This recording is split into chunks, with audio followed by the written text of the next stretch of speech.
Assalamualaikum warahmatullahi wabarakatuh. Halo, apa kabar anak-anak hebat? Kita bertemu lagi dengan materi fisika. Kali ini yang akan kita bahas adalah gelombang bunyi. Pada gelombang bunyi kali ini akan kita bahas adalah 5 materi, yaitu tentang dawai atau senar, kemudian pipa organa, efek Doppler, kemudian intensitas dan taraf intensitas bunyi, serta aplikasi gelombang bunyi. Baik, sekarang kita mulai untuk materi yang pertama, yaitu dawai atau senar. Nah, sebelum kita ke dawai atau senar, kalian ingat lagi sifat-sifat gelombang.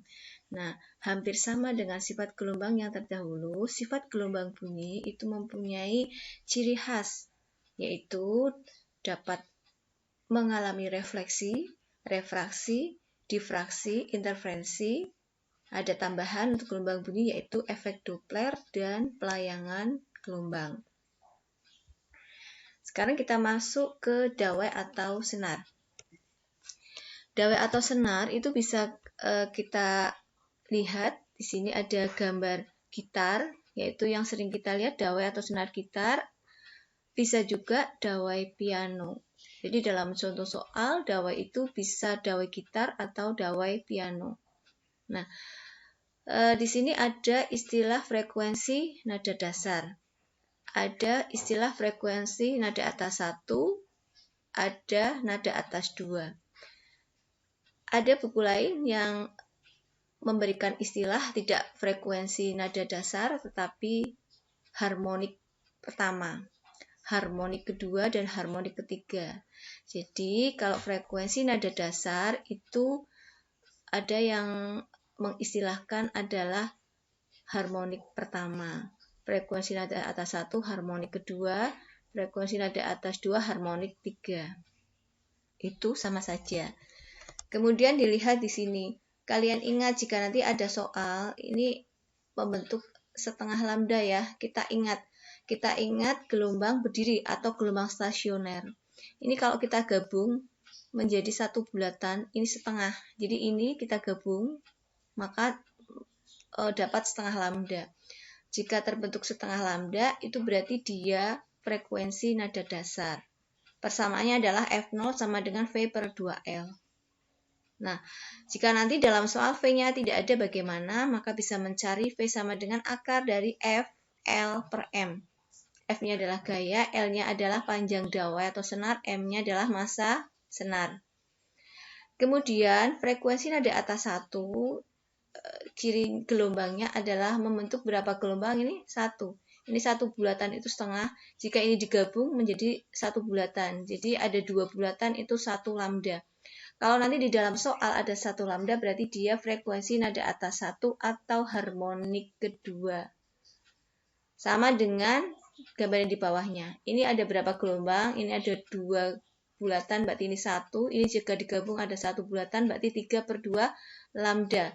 Jadi jika ada 3 per 2 lambda, maka di situ adalah frekuensi nada atas kedua atau harmonik ketiga.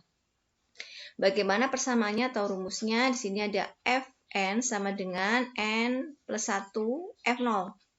Jika F0-nya sudah diketahui. Jika F0 tidak diketahui bagaimana? Maka masukkan ke rumus V per 2L.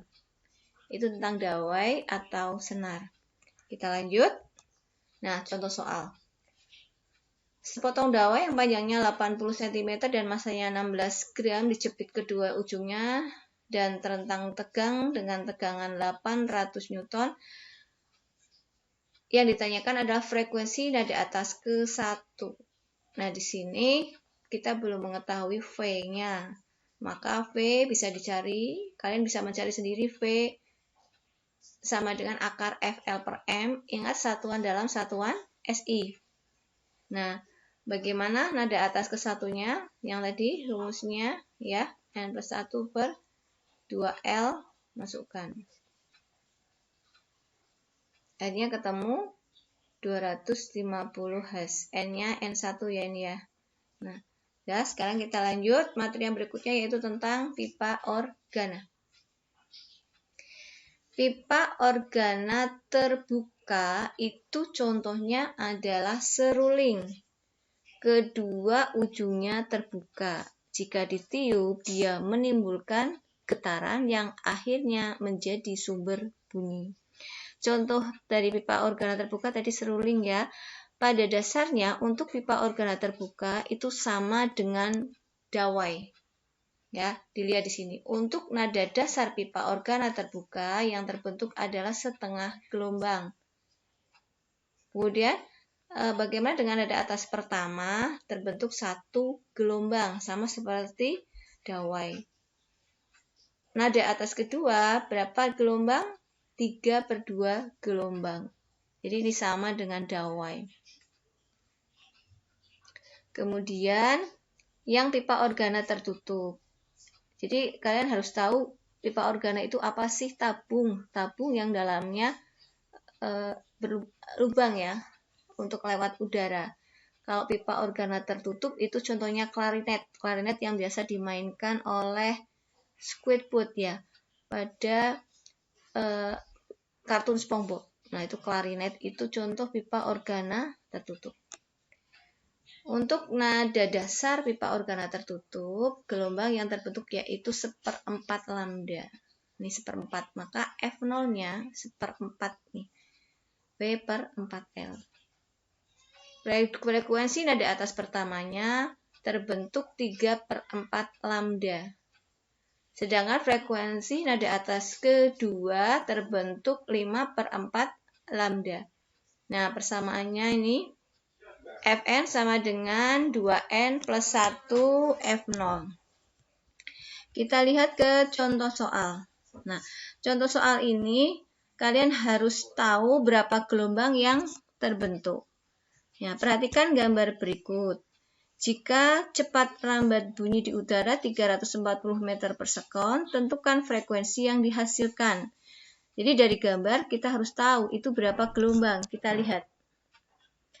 Ini dengan ini, dua bulatan ini 1. Sedangkan ini adalah 1/4 ya. Nah, maka ini ada frekuensi nada atas kedua. Nah, makanya di sini ada 2. Ya.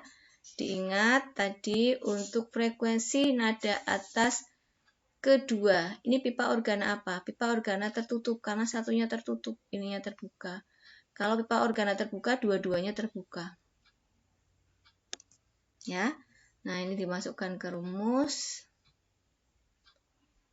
Akhirnya ketemu 850 Hz. Begitu. Kita lanjut. Nah, sekarang kita lihat untuk praktikum dari saya ambil dari YouTube punyanya Mbak Sarifatus ya. Kita lihat.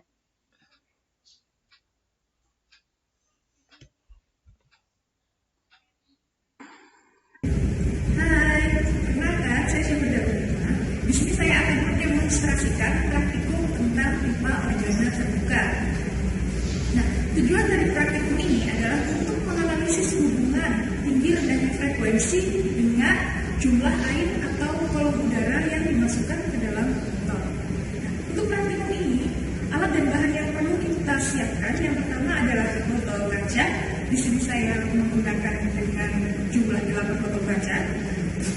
Setelah itu, garis atau mistar, spidol untuk memberi nama pada botol, atau kita bisa menggunakan label, sendok untuk memukul, kemudian air. Di sini saya menggunakan air yang berwarna merah karena untuk memudahkan kita dalam mengukur tinggi air.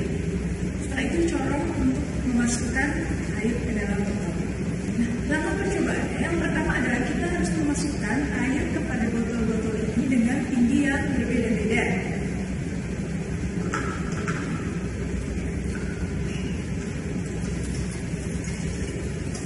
Nah, setelah kita mengisi botol-botol ini, kita coba nadanya ya. Mulai dari nada yang paling sedang.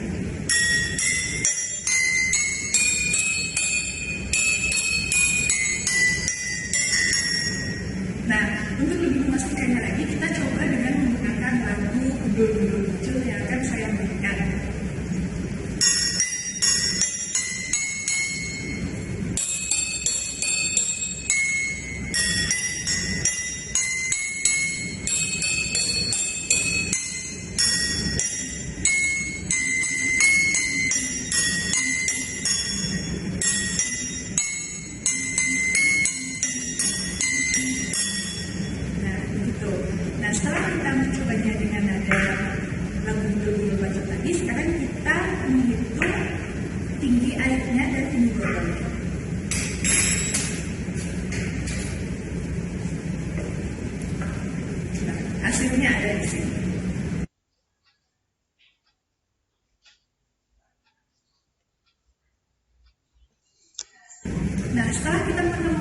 semua tinggi air maupun tinggi botol dan juga tinggi kolom udaranya, kita mari menghitung frekuensi pada masing-masing nada. Nada do, re, mi, fa, sol, la, si, dan do. Nah, untuk menghitung frekuensi pada pipa organ terbuka, kita menggunakan rumus ini.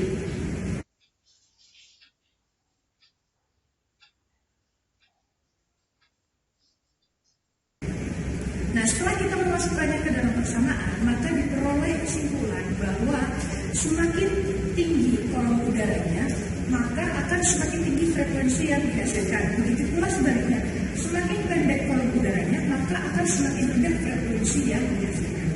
Demikian dari saya. Dadah! Baik, tadi adalah penayangan praktikum untuk pipa organa terbuka. Bagaimana dengan pipa organa tertutup? Maka tinggal kalian beri tutup. Jika kalian tidak ada tutup, maka bisa ditutup dengan plastik dikareti. Itu nanti ya kalian lakukan sebagai nilai praktikum. Akan saya kasih waktu 2 minggu untuk mengerjakannya. Silakan bisa berkelompok. Kelompoknya ada 3 orang ya, dipilih dalam satu kelas yang sama.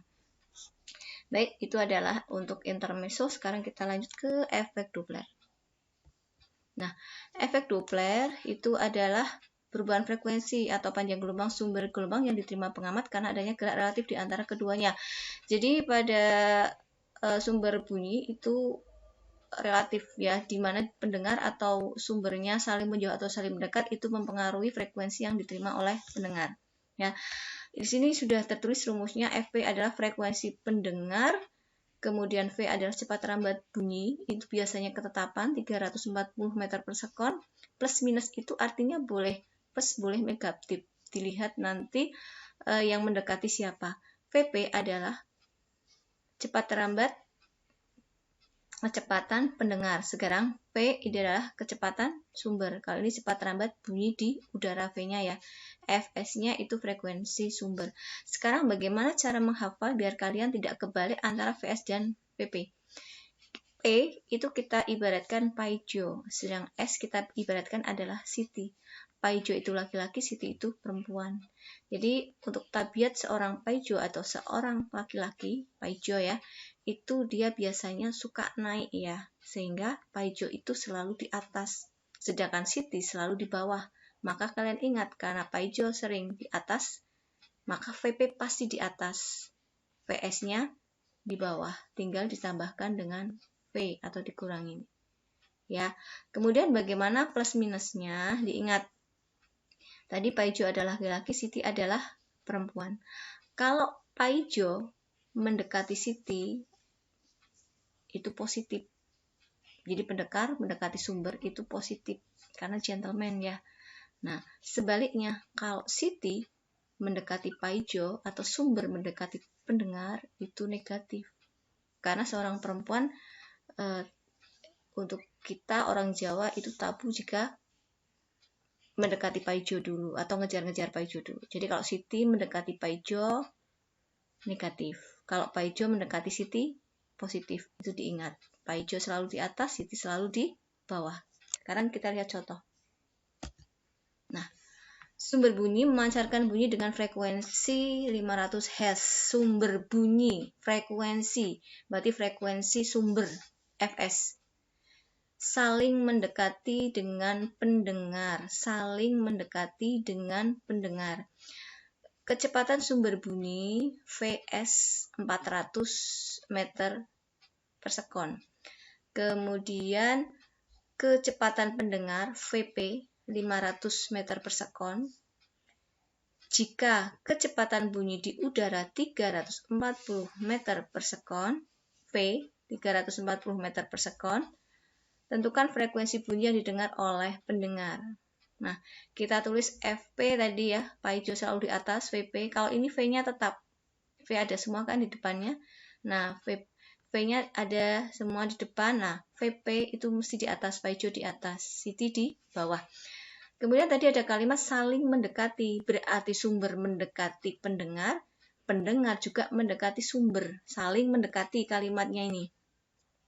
Maka di sini Siti mendekati pendengar, Siti mendekati Paijo. Negatif kan tadi, gak baik. Nah, negatif.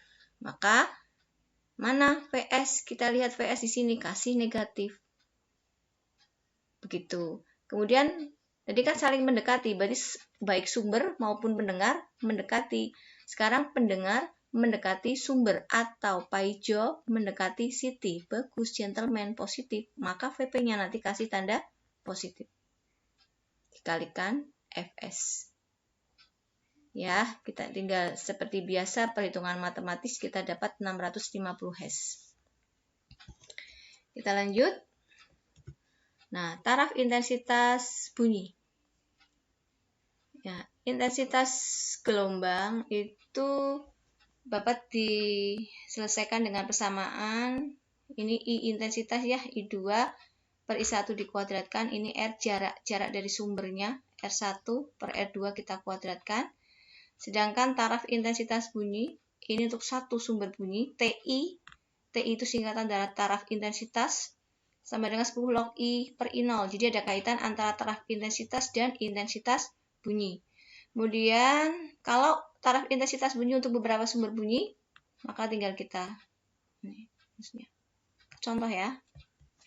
Contoh soal. Intensitas bunyi mesin jahit yang sedang bekerja adalah 10 pangkat min 9. Itu I. Untuk intensitas ambang ya, intensitas ambang I0. 10 pangkat min 12, ini ketetapan biasanya.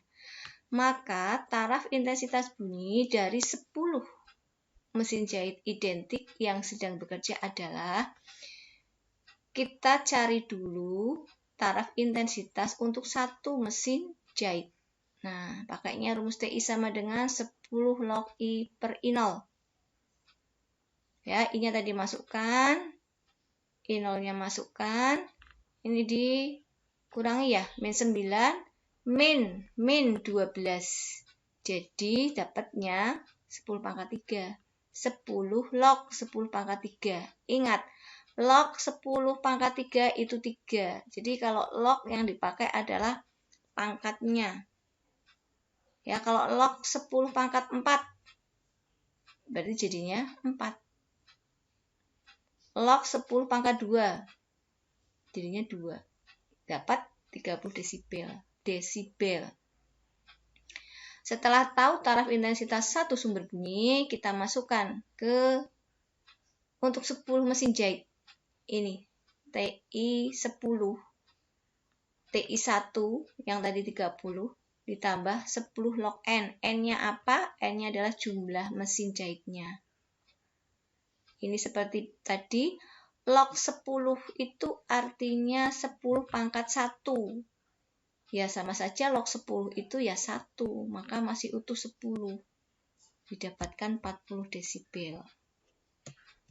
Nah, sekarang yang terakhir adalah aplikasi gelombang bunyi pada teknologi.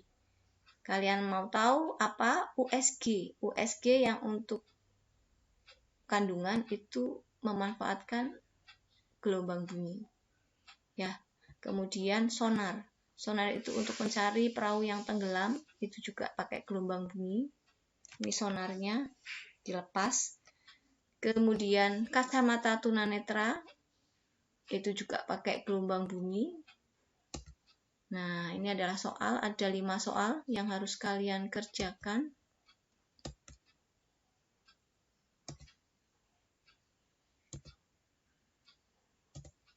Terima kasih, semoga bermanfaat. Assalamualaikum warahmatullahi wabarakatuh.